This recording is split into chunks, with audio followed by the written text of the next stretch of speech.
Financial Matters. My guest is Ms. Sandra Mokhonoana. She is CEO at Isithebe Financial Wellness. But before I even start this conversation, I've just been reminded that today is the beginning of Lent for all of our Roman Catholic, just not Roman Catholic, I suppose the Greek Orthodox Church would also be celebrating or going through the process of Lent. We send all of our well wishes and blessings to all of you as you start this important part of your religious observations, and we hope that you'll be blessed in all of those efforts. Ms. Sandra Mokhonoana is my guest, CEO at Isithebe Financial Wellness. Good evening to you, Ms. Mokhonoana. Thank you so much for joining us. Really appreciate your time. Good evening, and thanks for giving me the opportunity to discuss this important concept with you and the listeners. And maybe it's not a coincidence that we're starting it at the beginning of Lent. Yes. Maybe there's some spiritual connection at some level. No, I hear you. I hear you. I absolutely hear you. So let's see what financial lessons we can take from the discipline of going into Lent. Indeed. So please join us on 011 883 0702 021 446 0567 as I speak to Ms. Sandra Mokhonoana, CEO at Isithebe Financial Wellness. You don't mind if I call you Sandra? Not at all. There you go. Hey, Miss Mokhonoana, son, it gets a little bit difficult sometimes. But here we go. Somebody was taking me on yesterday for apparently having some microaggression against men because I happen to have certain opinions about certain things. And so I want to start off by asking this question. Should we be having a conversation that focuses purely on women when it comes to financial matters? Shouldn't we be just talking about a situation where we say, oh no, man, all human beings, we're having a conversation about all human beings when it comes to financial wellness, and women are human beings, so why do we have to focus purely on women? I want to get out of, get that sort of issue out of the way so we can really get into the conversation. Sandra, please help me out with that. Yeah. If we lived if we were at day one of when the world started or Earth started, if there's such a thing, and we were saying everyone is created and everyone is governed by the same rules and everyone is given the same opportunities, then we can, look at things from that manner where we say there's no discrimination or we are all starting at the same level. No one is starting at -1 or at -5. We are all starting at 0, and that's our starting line. But the truth of the matter is, we all have different starting lines. And for whatever reason, historic, how rules and politics and culture and all those things that came in to affect how things are layered out for the different genders. We are unfortunately finding ourselves where we're finding ourselves, where others are at 5, others are starting at 0, while other people were made to start at -5. So what I'm trying to say is we are not by design or by how humans put in rules or by how certain things were put into existence. Unfortunately, we cannot have a world where we are all at 0. Therefore, it would be naive of us to make an assumption that everyone is at the same level. We are not. And men and female, it's a phenomenon that is not just South African, but it's a global issue. That's why we had all the different movements. If you had to look at politics, the feminists, all of those things, it's in a way to try to say, let's highlight that there is a difference between where others are versus where the other people were, and not by their own design, but just by how rules were put in place. So we are finding ourselves where we are not at the same starting line. Maybe the next generations would level those things up. But where we are finding ourselves in 2025, unfortunately, we still have masaledi, if you may call it that. Yeah, the remainders, the dregs of that reality. Yeah, yes. Yeah. Yes. No, absolutely. Sandra, usually the people that come at me because of that issue, whenever I talk about issues relating to women, and I highlight the fact that we are dealing with serious inequality in that space between men and women. People get angry with me until I speak about racial inequality, and it's usually those very same people. And often it's men that look like me who will be happy to have a conversation similar to what we are talking about race issues. But when it comes to gender issues, they're not very comfortable about that. So I'm going to move on because I think you've adequately addressed that matter. What is it from your perspective, from somebody who lives, studies, breathes, thinks about financial wellness, that women specifically should understand about finances? Yeah. And I think, one of the benefits that we have as women of 2025, if there's such a thing, is at least things are a bit easier, and at least the information is out there. And what I would love for everyone, for that matter, to take out of, if they forget everything or they fall asleep or they decide to switch off, the one point I would love everyone to take away is the fact that we can plan for, literally for 90% of the events that happen in our lives. We can plan for that. Yeah. There's a financial product for each and every life event that we're going to go through. The only thing that we don't know is when we're going to die. So it's the timing of some events. But the fact that we're going to die, it's a given. Yeah. If you have kids, the fact that they're going to go to school, it's a given. We are just mere mortals, which means there will come a time when we are old and we would need a financial product that will take care of us, because we are 65 and the official retirement age in South Africa, it's either 55, which is considered early retirement, or 65 or 60 in some companies. So the fact that we are all going to need a retirement product of some sort is also a given. So literally 90% of events that happen in this life, we can plan for and we have a financial product for. So it's not things that happen by surprise and you go like, suddenly I'm 65. I didn't plan. Yes. Oh, now I need to go and depend on the grant, 2000.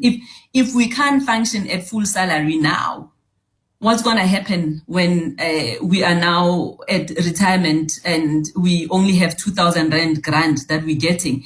And yet we know that Eskom still needs to be paid. We still need to pay water and electricity. We still need food. We still need all the medical attention or things that might prop up. So what I'm trying to say, in effect, is there are no surprises. And finances and financial products are there for us to effectively use to make sure that we are not caught in a by surprise. I didn't know. Oh, hey, man, when I'm starting this. No. Nothing is a surprise. There is a financial product for every life event that we go through. But I suppose there are realities that are uniquely those of women that would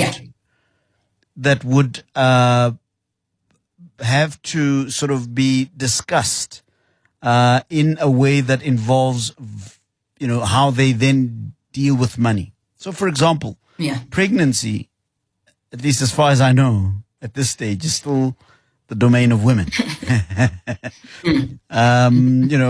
Maybe as technology gets better and AI and all of those wonderful things happen to us, men will probably also start getting pregnant at some point. But at this stage, women are still the only ones that fall pregnant under conditions that they either want and sometimes under conditions that they don't want. But the reality of pregnant is still one that is experienced exclusively by women.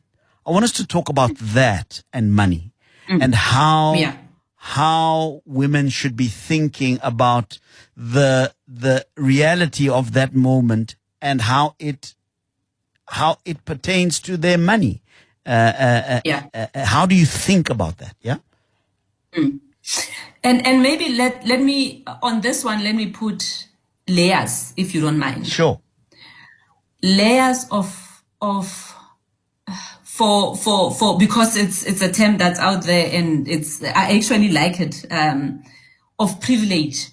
So if we can put different layers and say, let's start with the women that are privileged in a sense that they have a job in the reality of South Africa where, the unemployment is so high, where they have a job, they have a medical aid, and they are finding themselves in a situation where they're pregnant.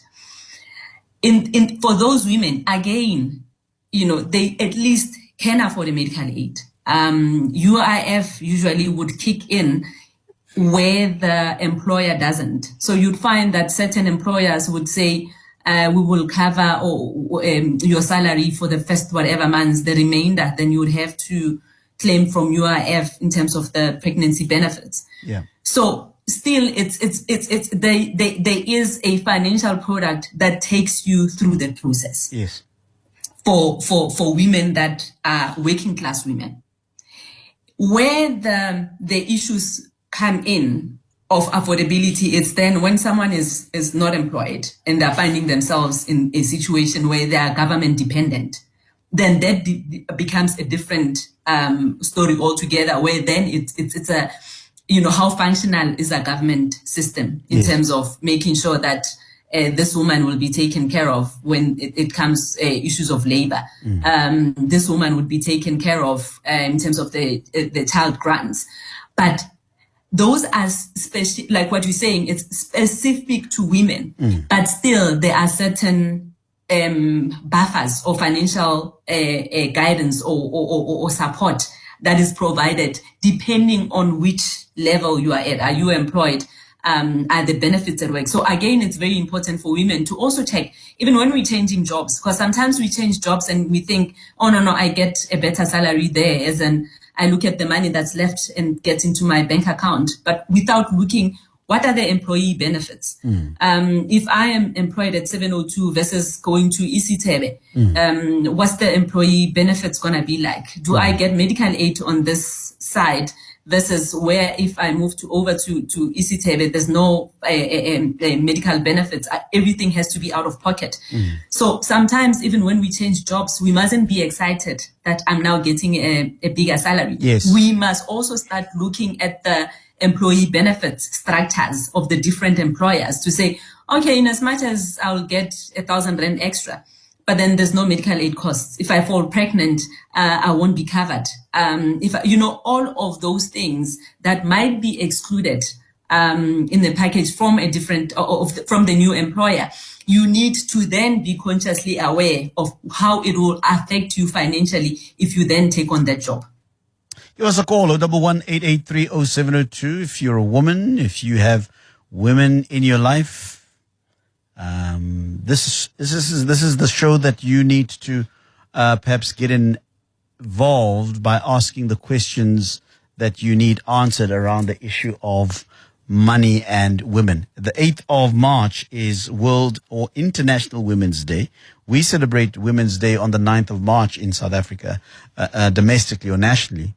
But the 8th of March is International Women's Day, and in observance of that, we are having this conversation with Sandra Mokhonoana. She's CEO at Isithebe Financial Wellness. I want to go into some slightly deeper waters, Sandra, just in terms of just where I sit and the experience that I have with women, and just basically from looking outside in to the lives of women. And maybe this might be an issue that is worthy of discussion as far as finance is concerned. Very often, and this is not the case with all women, but very often there is the reality of relationships, particularly with men. Yeah. And my sister gets involved with somebody and there's a relationship and she is qualified. She's studied. She's got her job. She's capable. But because of certain traditional ideas and maybe even religious ideas, cultural ideas, she is expected to relinquish her financial freedom and autonomy to the man or to the husband. And that's okay when the love is still there. But then at a certain point in time, maybe the love is no longer there. There are some that have suggested that women must get accustomed to have money that they put away, an emergency fund of sorts that they have in the possibility or in the event that relationship is not working anymore and everybody needs to. What are your thoughts about that kind of advice? And I'm laughing because I think about a week or so ago on one of your colleagues' shows, the husband had phoned in and said, he just found out that the wife had a secret account, a secret emergency fund. Yeah. And, they were going through financial trouble and this woman just kept quiet. And he discovered the secret funds months later. So he was feeling so hurt that, he's opened up about his finances. Yes. You know the story that my money as the man is our money, but your money as a woman is your money. Yeah, it's mine. and that little fund, I think we're being nice now in calling it the secret emergency fund. But in you know that it's got other names, that little fund, right? Which we can't say on air. But what are your thoughts about that? Given, I suppose, the woman's experience in life. Usana? Maybe let me start it from where I think it might have come from. So the reality is, a lot of women, we're finding ourselves in positions where we are beneficiaries. Maybe beneficiaries is the wrong word. We find ourselves as dependents. There, and historically, because that's how the system was set up. You have the breadwinner or the hunter, and then you have the woman as a dependent. Now, the reality, fast forward to 2025, where we are finding ourselves, is now more and more women are working. But you would find that historically, and even in 2025, you find a situation where the man is the one that is paying for the bond. He's paying, even if you move in, let's make an assumption that you do a fat and set. Here you are fat and setting with someone who's paying for a bond. You come in, and your role would be then to buy groceries, pay the helper, pay other things of equal value. You would find oftentimes that, if a bond is 20,000, you are on a monthly basis also spending 20,000 then. But if you had to then say this relationship then dissolves, everyone then decides that, this is cut off and let's all go our separate ways. What does the partner go away with? And what you have said, let's stick to a male partner as an example. The male partner in the relationships goes away with an asset. What is that asset? It's a house. And we're calling it an asset in terms of they can sell that thing and get some money out of it. Where now you have spent the same amount of years in this relationship and all you have been paying for your entire let's say 30 years in this relationship, even if it's 5 years, even if it's 6 months, all you are going away with, it's nothing. It's literally the clothes that we have, which have very little resale value. If you had to say, I'm going to sell something and get something out of it, there isn't much that you can sell and get out of it. So women, historically, we have gotten out with nothing, while the male figure, if we stick into the male figure example, the male figure, the other person is getting away with something of resaleable value. So I think the concept of you must have your own, stash. Yeah. It might come from that to say, in an event that this person is going to go away and they have something to sell, what do you have that will take care of you in an event that Yes. things have ended?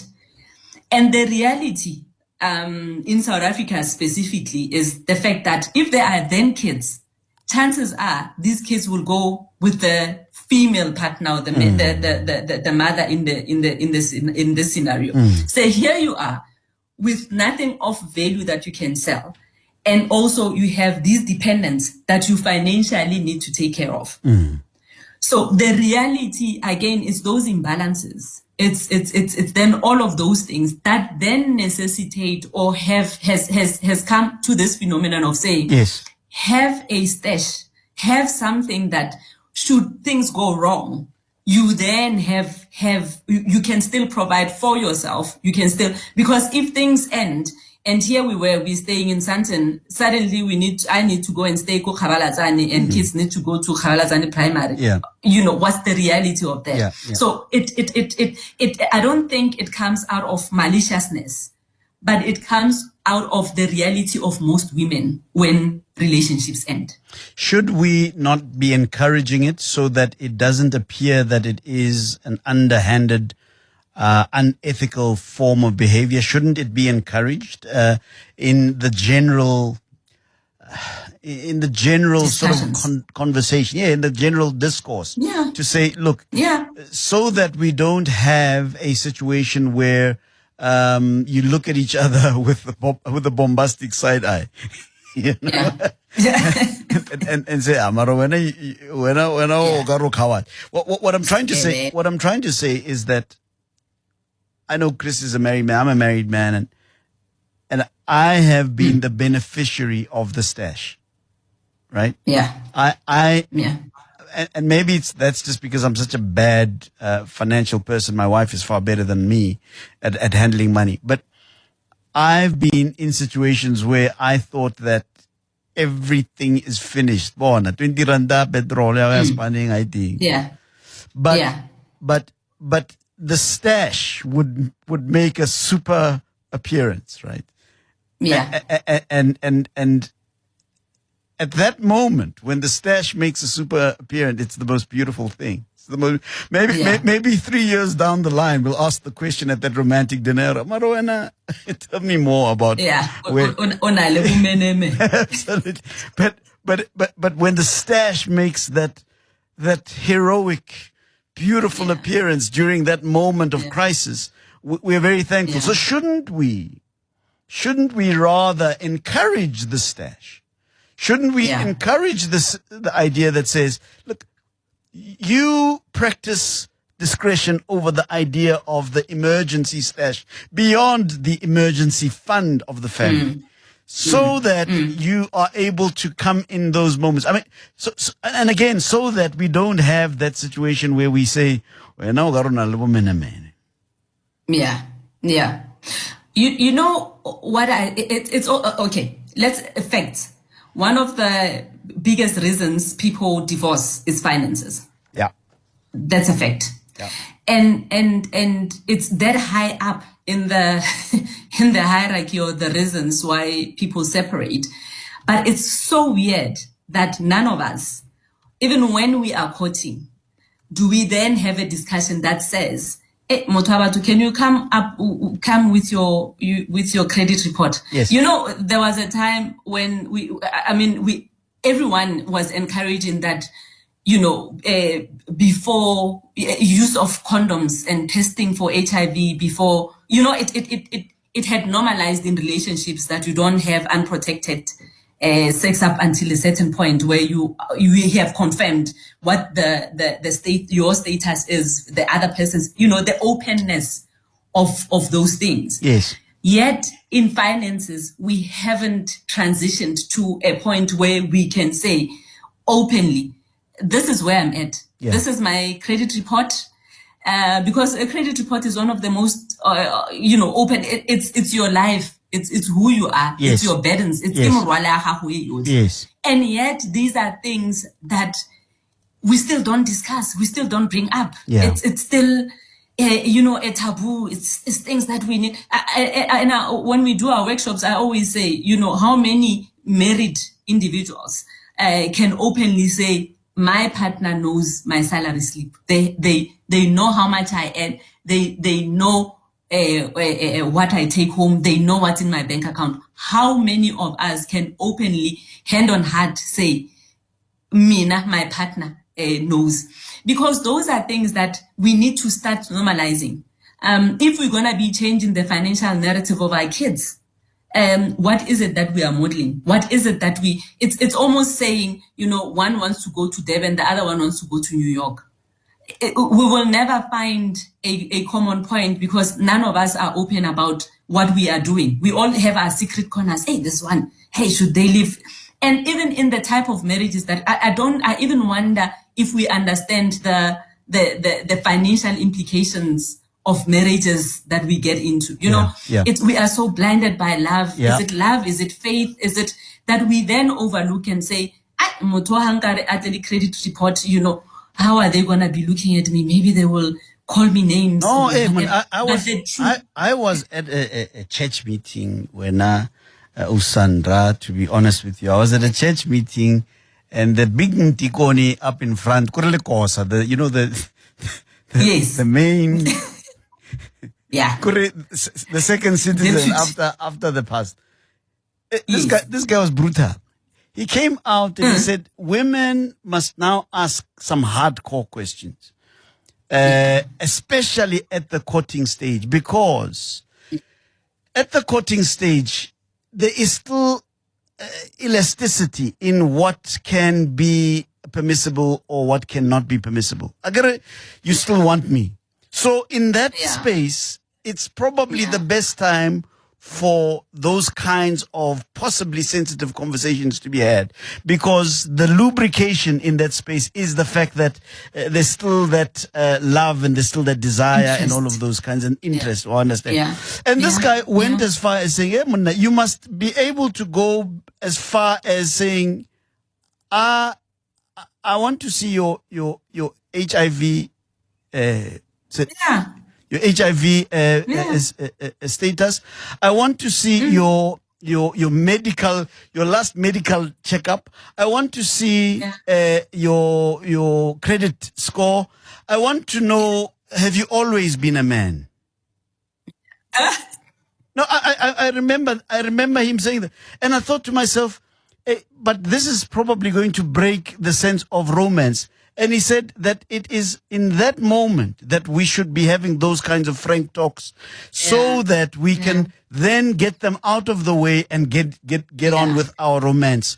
Because if we are going to be afraid to have the hard conversations because we think that it's going to pour water over the romanticism and the niceness and the ooh and the ahs, we may feel the ooh and the ahs later down the line, but in a far more painful way. So I think you're right. We do need to have these frank conversations. My question, though, is how do we even start the conversation? Because we've been socialized to believe that money conversations, and dare I say that if a woman starts that conversation, the question is going to be, oh, this is wrong. How was this one raised? She likes money, this one. This one is trouble. So how do we bridge the gap between the cultural and the cultural socialization that says, oh, you should be a good girl and not ask these heavy questions, versus the realities that you speak about going forward? Yeah. And you know, the sad thing is, you know, we are attracted by all these things that we see. You know, yo, Chomi on tatile, and we went for dinner. Yo, nze go le monate, and a billion 5,000, and yo, but now it's a black card. Yes. Yeah. And the reality of all of those things is that they can be on credit and you will never know up until you are in the marriage. If you don't then ask the deeper questions. Yeah. To say, all good and well, you are showing up, you are taking me to all of these places. And you've got How a is black this card. financed? And you've got a black card. Hey. You know, and you rock up with 200 roses. Hey. You know, from wherever. Yeah, all good and well. So the reality of this is, if you think you're gonna, if you feel that you love this person, the first things that you should make sure is this lifestyle that I'm being shown sustainable? You know, and I always say to my male friends that then complain and say, but this woman, hi man, she's always wanting money. You are forgetting that you are the one that was showing up, you know. The black stuff, the black card and all. The black card and things, you know, and that's the reality of the mask that you put on when you approached me. Now, suddenly when I'm thinking this is who you are, only to discover that it's a mask that you are wearing. Now here we are deciding, you know, and the other reality is that you'd find that most of women out there, they've actually lowered themselves.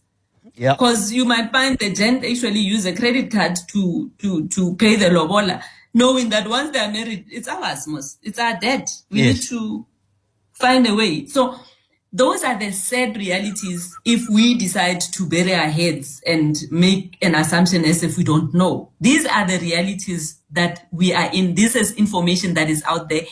So if then we choose, you choose as a female partner to not ask the difficult or the hard questions, that's the type of person you'll be.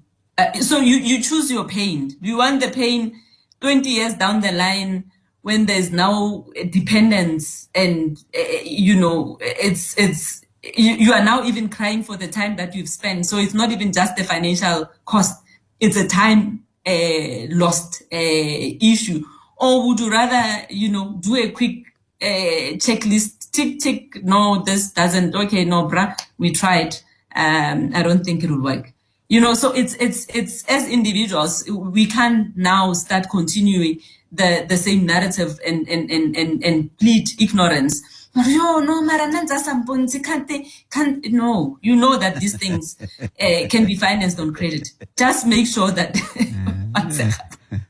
but that's the reality. It's just cover your back. Yeah. Just cover your back. Yeah. But the thing is, like you're saying, now when you're getting older, even worse, because then you're thinking, hey, maybe it's fine, you know, hey, there's no one, Rome was never built in one day.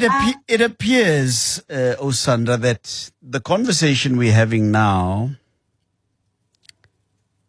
can be very, very intimidating to people who have enjoyed, shall we call them, traditional relationships where woman has always been the subservient part in the relationship. The very idea of having to ask questions, to have agency, financial agency, that would suggest greater independence of the woman, particularly from the man. Is that maybe some might be listening to this conversation and saying, I wanted this conversation. It's about trying to teach our women I kid you not that is going to arrive on my desk at some point. All right. Somebody's going to reference this conversation that you and I are having, and they're going to say to me, you, Aubrey, you have unresolved microaggression against men. No, honestly, I mean, this is the stuff that people say to me. Yeah. You have unresolved microaggression against men. you are going to teach your son to self-hate. That's the kind, and your wife is controlling you. Please protect me. I'm asking you to protect me because it's important that those men who think that way also think about their daughters. Because I've got a daughter. Because I've got a daughter too. You see. And therefore, what levels of autonomy, of independence, of financial agency would you like to see your daughter have? Let's talk about that. Because I don't want people to have relationships where they are unhappy and they say, it's because of that guy on radio at night. He's the one that's teaching our women to disrespect us. I don't want to be guilty of that. I don't want to be called cock-raking on Sunday aside the course saying to me, I would like to talk to you. I don't want that. Protect me, my sister. Protect me. I mean, all of these individuals have like, and you put it perfectly. They have daughters. They have sisters. And it's weird when the discussions come where they are called in, or it's at a braai, and the guy is talking about the brother-in-law and the aggression that they would show and say, it's when it's done to their sister, they feel hard done, and it becomes a personal thing. But when they are doing it to somebody else's sister, they don't see it. Even to their own male kids. How nice would it be when your son comes with an equal? Because it's again statistically shown that if we partner and we work, I mean, everything is based on ngatana engwe. It's harder to, we go further together. We, all of these things. If this person comes with someone that, where you start, I will pick up, where you end, I will pick up, where and they build. Won't it go faster? Won't it go further? So we need to start viewing it from a practical, and I'm sure a lot of men would also wish that, I wish Nali Media or I wish my wife would, at least contribute here, or and to say, men also cry. So all I'm saying is, it's not a female problem or a male problem, but it's an us problem. Yes. It's an us in a relationship. If we're gonna be doing this life thing, life is hard. The 2% vet increase, school fees are massive, medical aid expenses, with all the things that we don't necessarily have control over that are happening to us in this life. The one thing that we still have control over is the relationship with our partners. The least that we can do is to lessen the burden. So it's an elimination process to say, let's make the load lighter. Let's cause all of these things that are extras in South Africa and it's a reality that we're facing. They are all extras and they all require money. How can we do them together to make sure that none of us feels, hey man, hey, well now it's us, this one doesn't contribute. How do we make the load lighter for both of us? So it's literally making your relationship, safe-proofing your relationships, because we have seen how, there's a lot of divorces that are happening. And it's, again, the phenomenon of now more women are working. Now women also have options. Now there's things that they can choose to say, no, I can't decide. So why not have the discussion where you and your woman make things like even involve your boy kids to say, when you choose a woman, what are the things that you can look for in a partner? Because those are things that those of us that have been in marriages for so long, let's be honest, we know how important finance is. Find a woman with money, my boy. Find a woman with money, my boy.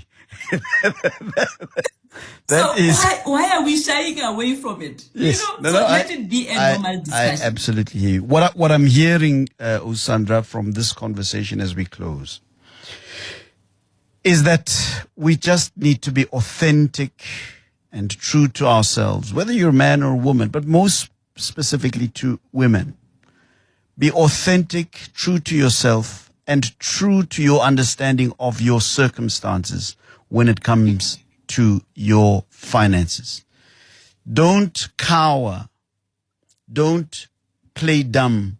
Don't submit yourself to ideas that are not true. For you is what I'm hearing. Yeah, absolutely.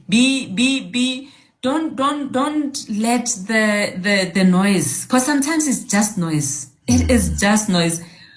Ya go kgalla batho ba bang, you know, there's so many. Just sit down, know what you want, and just, if you make the wrong decision, accept that it's a wrong decision that you're making. How do people get in touch with you? Sandra Mokhonoana, CEO of Isithebe Financial Wellness. Yeah, we have a stunning website that we've developed. So if people can go to www.my, as in my, dash goto.co.za. So it's mygoto.co.za. My dash goto.co.za.